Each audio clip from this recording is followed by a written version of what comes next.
மனிதநேயத்தை வளர்ப்பதற்காகத்தான் எல்லா கலைகளும் எல்லா இலக்கியங்களும். ஏனென்றால் அறிவில் வரட்டு அறிவு என்று ஒன்று உண்டு, அன்பில் வரட்டு அன்பு என்று ஒன்றுமே கிடையாது. நிறைய அறிவு இருக்கிறது என்று சொல்லலாம், நிறைய அன்பு இருக்கிறது என்று சொல்ல முடியாது. அன்பில் நிறைவும் இல்லை குறைவும் இல்லை. பேச்சு நல்லா போகணும்னு ஆசைப்படுறாரு பாருங்க. இதற்கு இன்னொரு பெயர் தான் மனிதநேயம். மனிதநேயத்துக்கு இன்னொரு பெயர் தான் அன்பு. அந்த அன்பை யாரிடத்தில் எந்த அளவுக்கு செலுத்த வேண்டும், எந்த இடத்தில் செலுத்த வேண்டும் என்று வழிநடத்துவது அறிவு. எல்லார்ட்டையும் அன்பு செய்து கொண்டிருக்க கூடாது. குடிகாரன்ட்ட போய் அன்பு செய்யலாமா? குடிச்சிட்டு வரான், எனக்கு திருக்குறள் தெரியுங்கிறதுக்காக, நான் கல்லுண்ணாமை அதிகாரம் படிச்சிருக்கேங்கிற காரணத்துக்காக அவனை நிறுத்தி, தம்பி திருவள்ளுவர் என்ன சொல்றாருன்னா,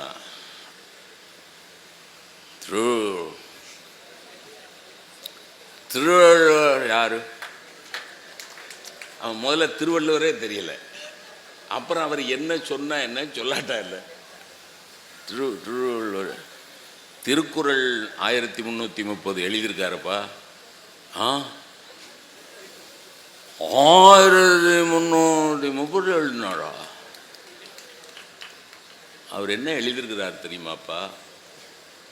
கல்லுண்ணா போழ்தில் கலித்தானை காணுங்கால் உள்ளான்கொல் உண்டதன் சோர்வுன்னு எழுதியிருக்காருப்பா. தமிழ்ல சொல்லு, தமிழ்ல சொல்ல, தமிழ்ல தான்டா சொன்னேன். எந்த தமிழான்னு தெரியாது, என்ன சொல்றாரு? கரெக்டா சொல்லு. டே குடிக்க போறியடா, குடிச்சிட்டு வர்ற ஒருத்தன் அங்கே மட்டையா ரோட்டில் கிடக்குறானடா, சாக்கடைக்கு பக்கத்தில் நாயும் பண்ணியும் அவன் பக்கத்தில் நிற்குதடா. குடிச்சிட்டு வந்தவன் இப்படி நாயும் பண்ணியும் அவமதிக்கிற அளவுக்கு கிடக்குறானடா, நீ குடிக்கிறதுக்கு போறியடா. இந்த குடிச்சு மட்டையா கிடக்கிறவனை பார்க்குற போது குடிச்சிட்டு வரையில நாமளும் இப்படித்தானே கேவலப்பட்டு கிடப்போங்கிற அறிவு உனக்கு வரலையா அப்படின்னு திருவள்ளுவர் சொல்றாரு. குடிச்சா மயங்கிதான் விழுவோங்கிறது திருவள்ளுவருக்கு எப்படி தெரியும்?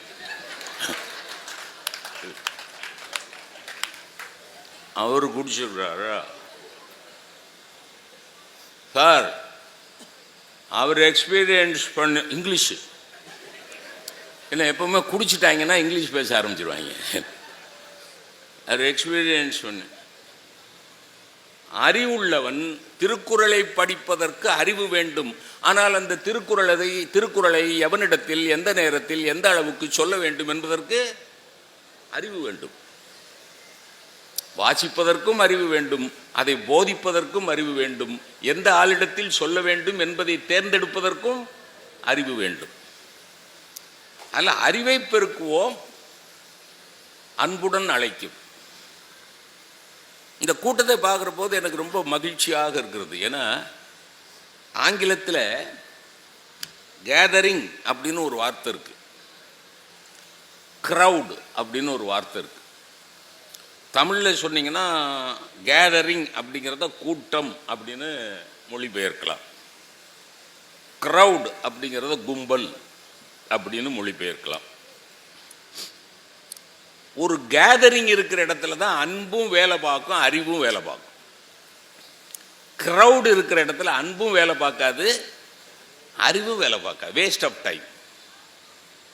இப்போ நீங்கள் இங்கே வந்து உட்கார்ந்துருக்கிறீங்க, சில ஊரில் நான் பார்த்துருக்கேன், அப்படி அங்கே கார்லேருந்து இறங்கி வரையில் 2 பேர் பேசிட்டு, மாப்பிள்ளை ஃபேன்லாம் போட்டிருக்காங்கடா, கொஞ்ச நேரம் காத்தாட உட்காந்துட்டு போவோம். இது பேச்சு நடக்கிற இடத்துல அவர் காத்தாட வந்து உட்கார வர்றார். இங்கே பாருங்கள், ஒரு விஷயம் சொல்கிறேன். நான் as a teacher, as a professor 34 years service போட்டதுனால சொல்கிறேன். எங்கள் கல்விக்கூடங்களிலே அட்டெண்டன்ஸ் தான் இன்சிஸ்ட் பண்ணுறாங்க. 75% அட்டெண்டன்ஸ் போட்டால் அவன் பரீட்சை எழுதலாம், ரூல். 75% கீழே அட்டெண்டன்ஸ் போட்டால் அவன் பரீட்சை எழுத முடியாது. இத மாதிரி ஒரு மடத்தனமான ரூல் உலகத்தில் உண்டா? என்னடா இவன் இப்படி சொல்றானே நினைக்காதீங்க சார். 75% இல்லை சார், 100% அவன் அட்டெண்டன்ஸ் போட்டாலும் அட்டென்டிவா இல்லாம இருந்தான்னா என்ன சார்? ரூல் படி அவன் பரீட்சை எழுதலாம். ஏன்னா அவன் 75% அட்டெண்டன்ஸ் போட்டான், 100% அட்டெண்டன்ஸ் போட்டான். According to the rule he can sit for the examination. ஆனால் அவன் அட்டென்டிவாகவே இல்லை, அட்டென்டிவாகவே இல்லை. ஏன்ட்ட கேட்டானே, வேலைக்கு சேர்ந்து 3வது நாள் கேட்டானே, 1970 ஜூன் மாதம் வேலைக்கு சேர்ந்தேன். 3வது நாள் கேட்டான் ஒரு பையன். 45 நிமிஷம் வகுப்பு நடத்திட்டு, மை டியர் பாய்ஸ், அப்போ பாய்ஸ் மட்டும்தான் இருந்தாங்க, கேர்ள்ஸ் கிடையாது எங்கள் காலேஜில். நான் ரிட்டையர் ஆன பிறகு கேர்ள்ஸ் வந்துட்டாங்க. நம்ம மேலே அவ்வளோ நம்பிக்கை. கோ எஜுகேஷன் அப்படின்ட்டான். அப்புறம் கோ எஜுகேஷன் வந்த பிறகு 2-3 மாதம் கழித்து நான் காலேஜுக்கு விசிட் பண்ணுற போது பிரின்ஸிபல்கிட்ட கேட்டேன், கோ எஜுகேஷன் வந்த பிறகு எப்படி சார் இருக்குது, கோ எஜுகேஷன் வந்த பிறகு எஜுகேஷன் எப்படி இருக்குன்னு கேட்டேன். அவர் சொன்னார், 2ல் 1 தான் இருக்க முடியும்ட்டார். எது? ஒன்று கோ எஜுகேஷன் இருக்கும், இல்லைன்னா எஜுகேஷன் இருக்கும். கோ எஜுகேஷன் இருக்கிற இடத்துல எப்படி சார் எஜுகேஷன் இருக்கும் sir? 1970 disciplined college, Ayyanadar Janaki Ammal college. Principal ஒரு டெரர். ஏதாவது தப்பு தண்டா பண்ண டக்குன்னு சீட்டை கிழிச்சு அனுப்பிச்சிருவார். டிசி தயவு தாட்சணியம் இல்லாமல் டிசி கிழிச்சிருவார். அந்த காலேஜில் கேட்குறான் சார், 45 மினிட்ஸ் கிளாஸ் எடுத்துட்டு, my dear boys any doubts அப்படின்னு. Sir I got a doubt. Very good, come on, what's a doubt? எப்போ சார் ரிட்டையர் ஆவீங்கிறான். இதில் கொடுமை என்ன தெரியுமா? வேலைக்கு சேர்ந்து 3வது நாள், 34 வருஷம் வேலை பார்க்கணும் சர்வீஸு. 3வது நாள் அவனுக்கு கியூரியாசிட்டி என்னன்னா, எப்போ சார் ரிட்டையர் ஆவீங்க? என்னுடைய அறிவு எப்படி? நான் கோவப்படலையே, நான் கோவப்படல. அந்த பையன் மேலே எனக்கு அபரிமிதமான அன்பு. ஏன்னா என்கிட்ட உரிமை எடுத்துக்கிறான். என்னைய டீச்சராக நினைக்காம என்னை ஒரு நண்பனாக நினைக்கிறான். அன்பா கேட்குறான், எப்போ சார் ரிட்டையர் ஆவீங்கன்னா. நான் அறிவாக பதில் சொன்னேன், ராஜா நீ செகண்ட் இயர் தானே படிக்கிற? ஆமாம் சார். ஃபஸ்ட் இயரில் எத்தனை சப்ஜெக்ட் எழுதுனேன்? 6 சப்ஜெக்ட் எழுதுனேன் சார்.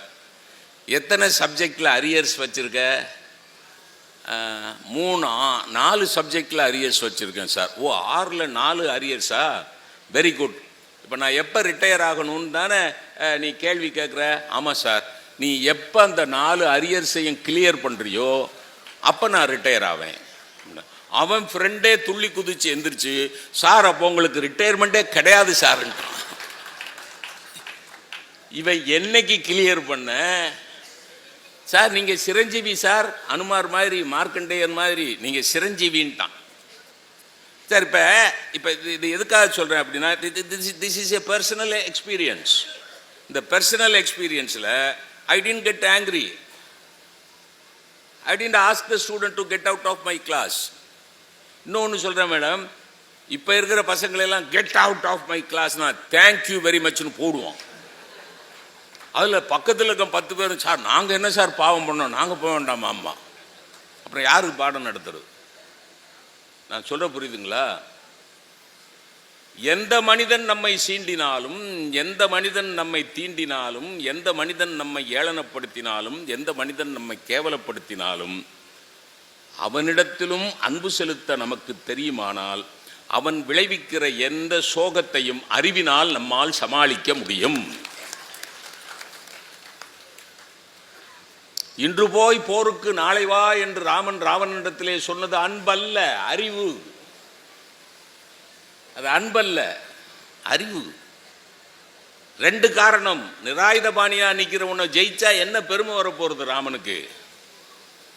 இன்னொரு அறிவு தீட்சணியம் என்ன? I will give him another chance. இன்னொரு சான்ஸ் கொடுக்குறேன். ஒருவேளை அந்த இன்டர்மீடியட் டயத்தில் அவன் திருந்திட்டான்னா வெல் அண்ட் குட். அல்ல, அன்பு செலுத்துவது என்பது இப்படி வைப்போம். அறிவை வளர்த்து கொள்வது என்பது அன்பு செலுத்துவதற்காக, அன்பை சரியாக செலுத்துவதற்காக. இதுதான் என்னோட பேச்சினுடைய, இப்போ எனக்கு டைமை பார்த்துக்கிட்டே பேசணும். இப்போ அறிவுங்கிறது மூளை சம்பந்தப்பட்டது, அன்புங்கிறது மனம் சம்பந்தப்பட்டது. இந்த மூளையும் மனமும் செழுமையாக இருப்பதற்கு உதவி செய்கிற கருவி புத்தகம். சரியா? நான் சொல்ற பாயிண்ட் புத்தக திருவிழாங்கிறதுனால மூளையையும் மனதையும் செழுமையாக வறுமைப்படாமல் வைத்துக் கொள்வதற்கு அடிப்படை கருவி புத்தகம். அதனாலதான் ஸ்டாலின் குணசேகரன் பேசுகிற போது, ஒரு காலத்தில் புத்தகங்கள் வாங்க வேண்டும் என்றால் மும்பைக்கும் சென்னைக்கும் போக வேண்டும், இப்பொழுது புத்தகங்கள் புத்தக திருவிழாக்களின் மூலமாக நம்மை நோக்கி படையெடுத்து வருகின்றன. படையெடுத்து வந்தால் என்ன நிகழும்? ஈரானுக்கு என்ன நிகழ்ந்து கொண்டிருக்கிறது? என்ன சார், ஈரானுக்கு என்ன நிகழ்ந்து கொண்டிருக்கிறது? அப்ப படையெடுத்து வந்தால் ஒரு சைடுக்கு அழிவு வரும் அல்லவா? படையெடுப்பு என்றால் ஒரு சைடு அழிஞ்சுதானே போகணும். வெற்றி என்றால் ஒரு பக்கம் தோற்றுத்தானே ஆக வேண்டும். இது அப்படிப்பட்ட ஆயுதம் அல்ல, இது அப்படிப்பட்ட படையெடுப்பு அல்ல. வாசிக்கிறவனுடைய மனசிலே இருக்கக்கூடிய அறியாமை என்கிற பகைவனை அழிக்கிற படை, வாசிக்கிற மனிதனுடைய மனசிலே இருக்கக்கூடிய அன்பின்மை வெறித்தனத்தை அழிக்கிற படை. இந்த மூளைக்கும் மனதுக்கும் செழுமை கொடுப்பது புத்தகம். எந்தெந்த நேரத்தில் அறிவை பயன்படுத்தணும், எந்தெந்த நேரத்தில் அன்பை பயன்படுத்தணும்னு தெரியணும். இப்போ மாவட்ட ஆட்சியர், நீங்கள் டயர்டாக இருக்கிறீங்க, டயர்டாக தான் இருக்கிறீங்க, இந்த முகத்தை பார்த்தாலே தெரிகிறது. இங்கே பேசுகிறவங்க அதாவது சபை நாகரிகம் என்று ஒன்று இருக்கிறது. ஒரு மனுஷனுக்கோ மனுஷிக்கோ பதவி பெரிய விஷயம் இல்லை, சபை நாகரிகம் தான் பெரியது. இப்போ இவங்க 10 மணிக்கு வீட்டுக்கு போகிறாங்க, அவங்க குழந்தை, சின்ன குழந்தை அம்மான்னு ஓடி வருது. அந்த குழந்தைய தூக்கி 12 கிலோ, எது குழந்தை வெயிட்டு 12 கிலோ, இரத்த நாளங்களின் தொகுப்பு, எலும்பு, சதை. இன்றைக்கு 6 வயது குழந்தையாக இருக்கிற இந்த பிஞ்சு இன்னும் 60 ஆண்டுகள் கழித்து கிழவியாகிவிடும். அது கிழவியாகிவிட்டால் நான் அதை விட கிழவியாகிவிடுவேன். அப்போது நான் போகிற போது அம்மா என்று ஓடி வருமா? புத்தி உள்ள யாராவது இப்படி சிந்திப்பாங்களா? நான் சொல்ல புரியுதுங்களா? ஆனா சிந்திச்சதெல்லாம் கரெக்டு. சின்ன குழந்தை, ரத்த நாளம், எலும்பு, மஜ்ஜை எல்லாம் கரெக்ட். 60 வருஷம் கழிச்சு கிளவி ஆயிரும், கரெக்ட். ஆனா குழந்தை ஓடி வருதுன்னா பெத்த தாய் எவ்வளவு களைப்பா இருந்தாலும் ஐயா என் ராசாத்தின்னு தூக்கி முத்தம் கொடுக்குறா பாருங்க. அங்கே அன்பை மட்டும்தான் பயன்படுத்தணுமே ஒழிய அறிவை பயன்படுத்தக்கூடாது. ஒரு உதாரணம் சொல்றேன். வாடிய பயிரை கண்ட போதெல்லாம் வாடினேன் அப்படின்னு வள்ளலார் சொல்றாருன்னா அது அறிவா அன்பா? அன்பு, 100க்கு 100 அன்பு. வாடிய பயிரை கண்ட போதெல்லாம் கண்ட போது எல்லாம் வாடினேன். ஒரு தடவை 2 தடவை இல்லை, எப்ப பார்த்தாலும். வீடுதோர் இறந்தும் பசியராது வெற்று வயிறராய் படக்கும் ஏழையை கண்டு மனம் பதைத்தேன். 10 வீட்டில் போய் கையேந்தி இருக்கான், யாரும் போடல, வெறும் வயித்தோட புள்ள படுத்து கிடக்குது. 10 வீட்டில் பிச்சை கேட்டிருக்கு.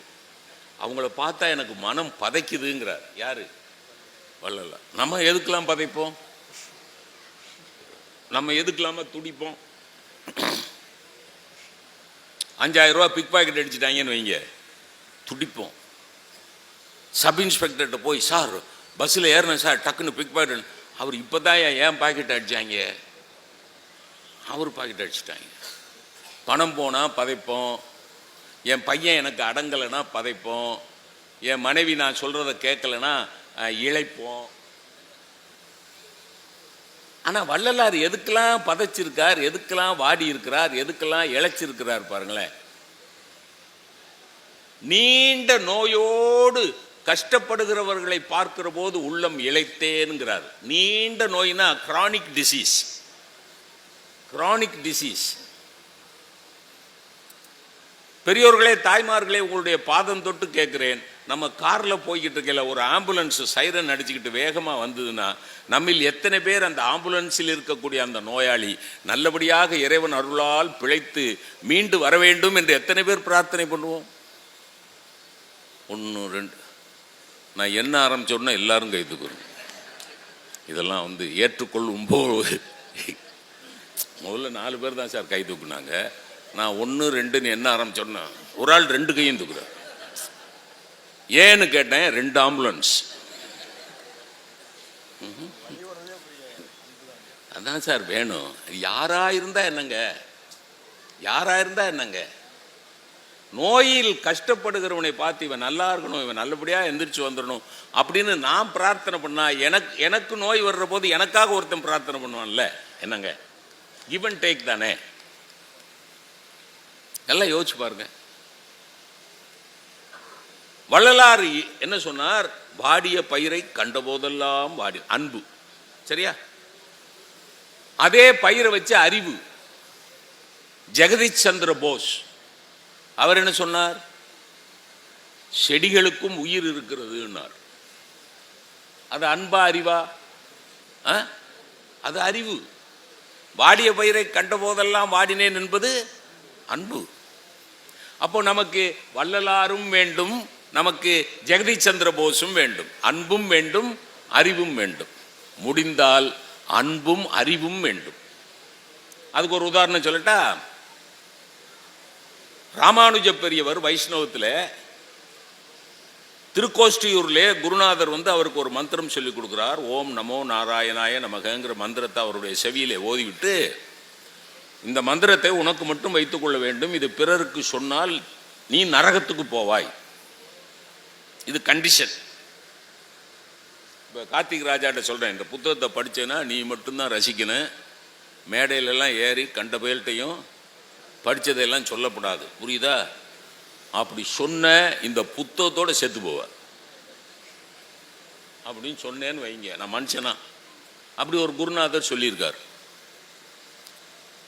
இந்த மந்திரத்தை நீ மட்டும் உச்சரித்து கொண்டே இருக்க வேண்டும். உச்சரித்தால் நீ நேரடியாக சொர்க்கத்துக்கு போவாய், பிறருக்கு சொன்னால் நீ நரகத்துக்கு போவாய் அப்படின்னு குருநாதர் சொன்ன பிறகு அவர் வாழ்ந்து கொண்டிருந்த திருக்கோஷ்டியூர் கோபுரத்தின் மேலே ஏறி நின்று அந்த ஊரை முழுவதும் கூட்டி ஓம் நமோ நாராயணாய மந்திரம், அந்த மந்திரத்தை சொல்லி ஊரில் இருக்கிற எல்லாரையும் அந்த மந்திரத்தை சொல்ல வச்சு, அப்போ குரு கேட்டார், ஏப்பா நான் இவ்வளவு சொன்னேன், நீ நரகத்துக்கு தான் போகிற, நான் வேற ஆளுக்கு சொல்லக்கூடாதுன்னு சொன்னா இல்லையா?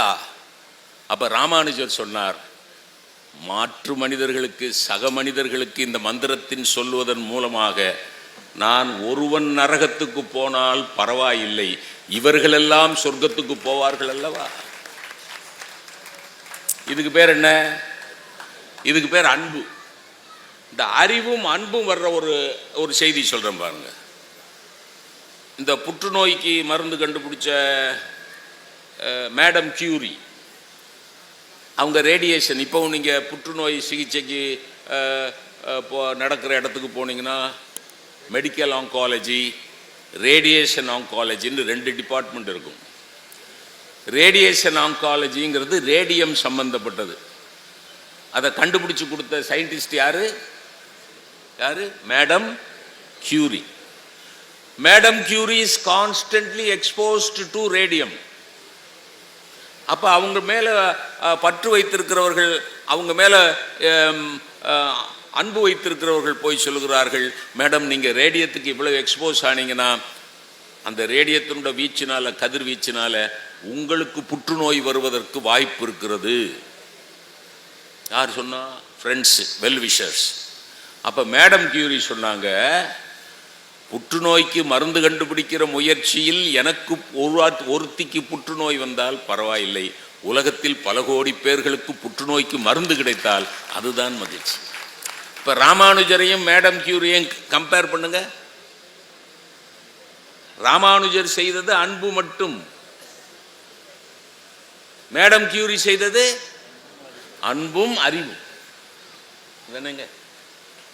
இப்ப சொல்ல வர்ற செய்தி புரியுதா? உனக்கே புரியலையான்னு கேட்குறீங்களா? ஏன்னா சிலர் உனக்கே சொல்ற உனக்கே புரியலைன்னா எங்களுக்கு எப்படி? நமக்கு அன்பும் வேண்டும், அறிவும் வேண்டும். இதுதான் என் பேச்சில் நான் சொல்ல நினைக்கிறது. இன்னைக்கு நம்ம நாட்டில் என்ன, உலகத்தில் குறிப்பாக ட்ரம்ப்புக்கு, குறிப்பாக டொனால்டு ட்ரம்ப், எனக்கு தெரிய டொனால்டு டக்கு தான் கேள்விப்பட்டிருக்கேன். டொனால்டு ட்ரம்ப் எந்த நேரத்தில் எங்கே கொண்டு குண்டை போடுவான், என்ன செய்வான், என்ன பேசுவான், பேசுறது புரிஞ்சுதான் பேசுகிறானா இல்லை புரியாமல் பேசுகிறானா, என்னடா செய்கிறான்? பெரம்பலூர் மாவட்ட ஆட்சியர் தனிப்பட்ட முறையில் ஒரு ஸ்டெப் எடுத்து இந்த அன்பையும் அறிவையும் ட்ரம்புக்கு சொல்லி,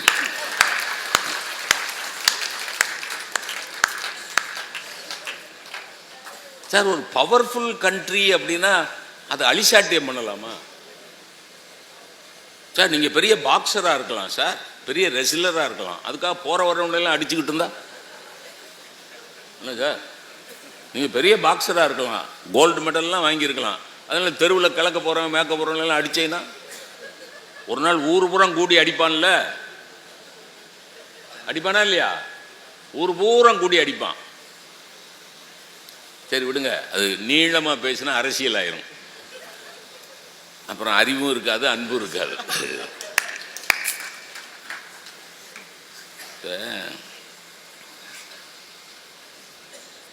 ஒரு ஆஸ்பத்திரியில் ஒரு குழந்தை பிறகு, ஒரு 10 நிமிஷம் என்ன, ஒரு ஆஸ்பத்திரியில் குழந்தை பிறகு, அந்த குழந்தை பெற்றவளுடைய மாமியார் வீட்டுக்கு வர்றா, குழந்தைய பார்த்துட்டு பக்கத்து வீட்டுக்காரி கேட்குறா, ஏக்கா என்ன ஓ மருமகளுக்கு குழந்தை பிறந்துருச்சா? பிறந்துருச்சுடி, நல்லபடியாக பிறந்துருச்சு, சுகப்பிரசவமாகவே பிறந்துருச்சுடி. ஆ அப்படியா? ஆமாடி, அந்த டாக்டருக்கு பண தேவை இல்லை போல் இருக்கு, அதனால சுகப்பிரசவமாகவே ஆயிடுத்துடி. உடனே அவ கேட்குறா, என்ன குழந்தைக்கா பிறந்தது? நுணுக்கமாக கவனிங்க, விளையாட்டுக்கு சொல்லலை. என்ன குழந்தைக்கா பிறந்திருக்குன்னு கேட்ட உடனே மாமியார் சொல்றா, மனுஷ குழந்தைங்கிறா. பதில் சிரிக்க இல்லை சார், பிறந்திருக்கிறது மனுஷ குழந்தையா மாட்டுக்கண்ணு குட்டியா? மனுஷ குழந்தை தானே பிறந்திருக்கு, அப்போ கரெக்டாக தான் ரெலவெண்ட்டாக தானே சொல்லியிருக்கா. என்ன குழந்தைக்கா பிறந்திருக்கு?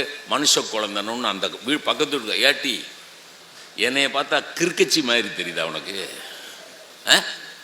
இங்கே பாருங்க, நல்லா கவனிங்க, என்னைய பார்த்தா கிறுக்கச்சி மாதிரி தெரியுதா? மனுஷ குழந்தை பிறந்திருக்குன்னு எனக்கு தெரியாது, ஆம்பளை பிள்ளையா பொம்பளை பிள்ளையான்னு சொல்லுவியா? பெருசா பெரிய ஞானி மாதிரி மனுஷ குழந்தைங்கிற. சொல்ல வர்ற தத்துவத்தை புரிஞ்சுக்குங்க. பிறக்கிற போது ஆண் குழந்தை, அதை தான் உலகம் ஏத்துக்கிடுது. பிறக்கிற போது பெண் குழந்தை, அதை தான் ஆம்பளை பிள்ளையா பொம்பளை பிள்ளையான்னு சொல்லு, புரியுதா? மனுஷ குழந்தை தான் பிறந்திருக்கு, ஆனா மனுஷ குழந்தைன்னு உலகம் அங்கீகரிக்க மாட்டேங்குது. உலகம் பிறந்த உடனே மனுஷ குழந்தை பிறந்திருக்குன்னு அங்கீகரிச்சா, குழந்தை மனுஷ குழந்தை பிறந்திருக்குன்னா ஓகேக்கா, கங்க்ராச்சுலேஷன்ஸ், இன்னும் நிறைய மனுஷ குழந்தைகளை மருமக பெறட்டும், இந்தியா செழிக்கட்டும் அப்படின்னு சொல்லணும்ல. அப்ப என்ன சூட்சுமம்னா, பிறக்கிற போது ஆணாக பிறக்கிறவன் வாழ்ந்து காட்டுகிற விதத்தில் மனுஷனாக நிரூபிக்க வேண்டும். இதுதான் பாயிண்ட்.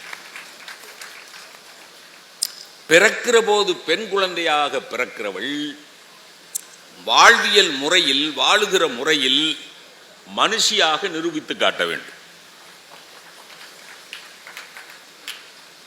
நீங்கள் எங்கள் சிவகாசியிலலாம் தண்ணி கஷ்டம் அதிகமாக இருந்த காலத்தில் குழாயடியில் சண்டை போடுவாளுங்க. கரெக்டாக 3 மணி 4 மணிக்கு தண்ணி விடுவானுங்க முனிசிபாலிட்டியில். அதுக்கு முந்தின நாள் ராத்திரியே அடையாளம் போட்டுருவாங்க. வருஷா ஒரு பிஞ்ச செருப்பு, ஒரு விளக்குமாறு, ஒரு உடஞ்ச டப்பா, பிளாஸ்டிக், இதெல்லாம் அடையாளத்துக்கு நீளமாக போட்டிருப்பா. முதல்ல பிஞ்ச செருப்பு கிடக்கும், ரெண்டாவது விளக்குமாறு, பிஞ்ச விளக்குமாறு கிடக்கும். கரெக்டாக 4 மணிக்கு தண்ணி விட்ட உடனே, தண்ணி ரிலீஸ் பண்ண உடனே முதல்ல எடுக்க வேண்டியது பிஞ்ச செருப்பு தான் எடுக்கணும். ஏன்னா அதுக்கு அடுத்து தான் பிஞ்ச விளக்குமாறு. ஆனால் பிஞ்ச செருப்பு வந்திருக்காது. இப்போ பிஞ்ச விளக்குமாறு ஏற்கனவே அங்கே இருக்கிறதுனால தண்ணி வேஸ்ட்டாக போகக்கூடாதுன்னு பிஞ்ச விளக்குமாறு குடத்தை எடுத்து நீட்டிடும். குடத்தை நீட்டுற நேரத்தில் பிஞ்ச செருப்பு வந்துடும். இப்போ பார்த்தீங்கன்னா விளக்குமாறும் பிஞ்சு, செருப்பும் பிஞ்சு. அவளுக்கு போடுற சண்டை, ஐய நாங்கள்லாம் என்ன பேசுகிறோம், சச் ஃப்ளூயன்சி. என்னடி என்னடி நினச்சிக்கிட்டு கொண்டு போய் நீட்டுற? எடி நான் மானம் கட்டவளா? ஏய் நான் துப்பு கட்டவளா? என் புருஷனுக்கு அறிவில்லை, அவன் எதுக்கு இங்கே வந்தான்? இல்லை ஏப்பா அவன் எதுக்கு, அவன் அப்புறாலியாக தூக்கிட்டு, என் புருஷனுக்கு அறிவில்லைன்னு நினைக்கிறியா? உன் புருஷனுக்கு கொம்பு முளைச்சிருக்கா? ஏண்டி நான் வேலை மணி கெட்டாடி கொண்டாந்து பிஞ்ச செருப்பை நான் போட்டேன், நான் வர்றதுக்கு ஒரு செகண்ட் லேட் ஆச்சுன்னா கொண்டு போய் பிஞ்ச விளக்கு மாற்ற நீட்டுற, பிச்சு விடுவேன் பிச்சு. ஐயோ ஐயோ ஐயோ ஐயோ, ஒரேஷியஸ் ரீடிங், பயங்கர வாசிப்பு, பிரமாதமாக வாசிச்சு அடிச்சு நொறுக்கி. அப்போ அந்த ஓரத்தில் வேடிக்கை பார்த்துக்கிட்டு இருக்கிற 2 அக்கா பேசிக்கிடுவா, ஏக்கா நீயாவது சொல்லுக்கா, தண்ணி எடுக்கணும் கொஞ்சம் முன்ன பின்ன இருங்க, எல்லாரும் எடுத்துகிட்டு போக வேண்டியதானக்கா, இதை போட்டுட்டு இப்படி குடுமையை பிடிச்சி சண்டை போட்டுக்கிட்டு இருக்காளுங்க, ஏக்கா நீயாவது அந்த 2 பேர்கிட்ட போய் சொல்லுக்கா. அப்படிங்கிற போது அந்த அக்கா அறிவோட ஒரு வாக்கியம் சொல்லும், யார்கிட்ட, எது யார்கிட்டடி போய் சொல்கிற, சண்டை விட்டுக்கிட்டு இருக்காளுகள்ல அவள்கிட்ட போய் சொல்லு. நல்ல கவனிங்க, அந்த பொம்பளைகள்கிட்ட மனுஷி பேச முடியும் சார்? சாதாரண வாக்கியம் சார், சாதாரணமாக நம்ம பேச்சு நடைமுறையில் வர்ற வாக்கியம் சார். அந்த பொம்பளை கிட்ட மனுஷி பேச முடியும். அப்போ என்ன புரியுது? பொம்பளையா இருக்கிறது வேற, மனுஷியா இருக்கிறது வேற, ஆம்பளையா இருக்கிறது வேற, மனுஷனா இருக்கிறது வேற. ஜல்லிக்கட்டில் காளையை அடக்குனா ஆம்பளை, மிரண்டு வர்ற மாட்டுக்கு முன்னாடி குழந்தைய தூக்கி போட்டா, ஜல்லிக்கட்டில் காளையை அடக்குனா நாட்டாம என்ன சொல்லி பாராட்டுறாரு, சரியான ஆம்பளடா அப்படிம்பாரு, முதுகுல தட்டி மெடல்லாம் போடுவார். 2 நாள் கழிச்சு அந்த ஆம்பளை ஒரு குழந்தைய தூக்கி மிரண்டு வர்ற மாட்டுக்கு முன்னாடி போட்டா அதே நாட்டாம என்ன சொல்லுவாரு, நீங்களாம் ஒரு ஆம்பளையாடா, அப்படிதானே கேட்கணும். 2 நாளைக்கு முன்னாடி நீ ஆம்பளைன்னு தானே சொன்னாரு, 2 நாளைக்கு முன்னாடி ஆம்பளைன்னு தானே சார் சொன்னாரு, அப்போ நீலாம் ஒரு ஆம்பளையாடான்னு தானே கேட்கணும். ஆனால் என்ன கேட்குறாரு, சொல்லுங்களேன். நமக்கே கஷ்டமாக இருக்கா? நம்மளை பற்றியே நாம் எப்படி சொல்கிறது? சும்மா சொல்லுங்களேன். நீலாம் ஒரு மனுஷனாடா, ஏன்யா முந்தானத்து ஆம்பளைன்னா இப்போ என்ன மனுஷங்கிற, ஏன்யா வார்த்தையை மாற்றி? காளையை அடக்கிறது ஆம்பளை, கருணை இல்லாத காரியத்தை செய்கிறது மனுஷத்தன்மை இல்லை. அதனால் நீலாம் ஒரு நாயான்னு எந்த நாயையும் பார்த்து கேட்கறது கிடையாது. ஏன் எங்கேயா பெரம்பலூரில் கேட்டிருக்கீங்க மைக் செட்டுக்காரர், எங்கேயா கேட்டிருக்கீங்களா? உங்கள் தெருவில் கிடக்க நாயை, நாய் இப்போ அது, ஐயோ தமிழ்நாட்டு நீதிமன்றங்கள் பல விசித்திரமான வழக்குகளை சந்தித்து கொண்டிருக்கின்றன. இதுவரைக்கும் என் லைஃப்பில் நான் பார்க்காத வழக்கெல்லாம் வருது, நாயெல்லாம் வருது. தெருவில் நாய் எவனையாவது கடிச்சிருச்சுன்னா அந்த நாய்க்கு பிஸ்கட் போட்டவன் தான் அவன் மருத்துவ செலவை பூரா ஏற்றுக்கணும். நியாயப்படி நாய் தானே ஏற்றுக்கணும். ஏங்க கடிச்சது நாய், பிஸ்கட் போட்டது நான் ஏன் பிஸ்கட் போட்டேன்? அன்பினால போட்டேன். வாலை குலைத்து வரும் நாய் தான் அது மனிதர்க்கு தோழனடி பாப்பா அப்படின்னு பாரதியார் சொல்லியிருக்காரே, அதை படிச்சிருக்கனே, அப்போ அதை லைஃப்பில் எக்ஸிக்யூட் பண்ணணுமே அப்படிங்கிறதுக்காக ஒரு நாய்க்கு 4 பிஸ்கட் போட்டால் அந்த நாய் என்ன பண்ணுது, எனக்கு பிடிக்காத ஒருத்தனை கடிச்சிருது. எனக்கு பிடிக்காத 4 பேர் இருப்பான்ல தெருவில், ஏன் பட்டிமன்ற வாய்ப்பையெல்லாம் புடுங்குற பேச்சாளன் ஒருத்தர் இருப்பான்.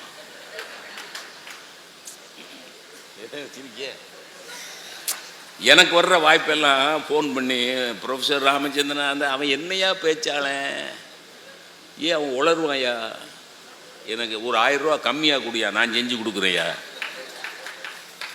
இதை நாய் வாட்ச் பண்ணிக்கிட்டே இருக்கு. நமக்கு பிஸ்கட் போடுற நம்ம எசமானுடைய வாய்ப்பையெல்லாம் இவன் பிடுங்குறான். இங்கே பாருங்க, இவன் பிடுங்குறான், அதனால இவனை பிடுங்கிற வேண்டியதா புரிஞ்சுச்சா. இப்போ அக்கார்டிங் டு த ஜட்ஜ்மெண்ட், இப்போ அந்த பயலோட மருத்துவ செலவு பூரா யார் செய்யணும், நான் தான் செய்யணும். பிஸ்கட் வடிவேலு சொல்ற மாதிரி பிஸ்கட் போட்டதெல்லாம் ஒரு குத்தமாடா. ஏங்க, கடிச்ச நாயை பார்த்து சீ நாயன்னு தான் சொல்லுவீங்களே ஒழிய நீலாம் ஒரு நாயான்னு கேட்டிருக்கீங்களா? ஏன்னா நாயோட குணம் கடிக்கிறது, நாயோட குணம் கடிக்கிறது. மனுஷனை தான் பார்த்து, 6 அறிவு மனுஷனை பார்த்து தான் நீலாம் ஒரு மனுஷனாடான்னு கேட்குறேன். 6 அறிவு நமக்கு எல்லா மிருகங்களை விட பறவைகளை விட எக்ஸஸா இருக்கு. மூளை இருக்கான்னு ஒருத்தனை பார்த்து கேட்டா, ஸ்கேன் பண்ணா மூளை இருக்குமா இருக்காதா? இருக்குமா இருக்காதா சார்? இருக்கும். அப்புறம் ஏன் மூளை இருக்குடா பாடுறா, ஸ்கேன் ரிப்போர்ட் பாடுறா, புரியுதா? மூளை இருக்கான்னு கேட்டிய, அதுக்காகவே ஸ்பெஷலாக போய் 4500 ரூபா கொடுத்து எம்ஆர்ஐ ஸ்கேன் எடுத்து பாடுறா, மூளை இருக்குடா. மூளை இருந்து பிரயோஜனம் இல்லை, மூளையில் அறிவு இருக்க வேண்டும். மனம் இருந்து பிரயோஜனம் இல்லை, இதயம் இருந்து பிரயோஜனம் இல்லை, இதயத்தில் அன்பு இருக்க வேண்டும். ஆக இந்த அறிவும் அன்பும், இப்போ இப்படி சில விஷயங்களை சொல்லி நான் முடிக்கிறேன்.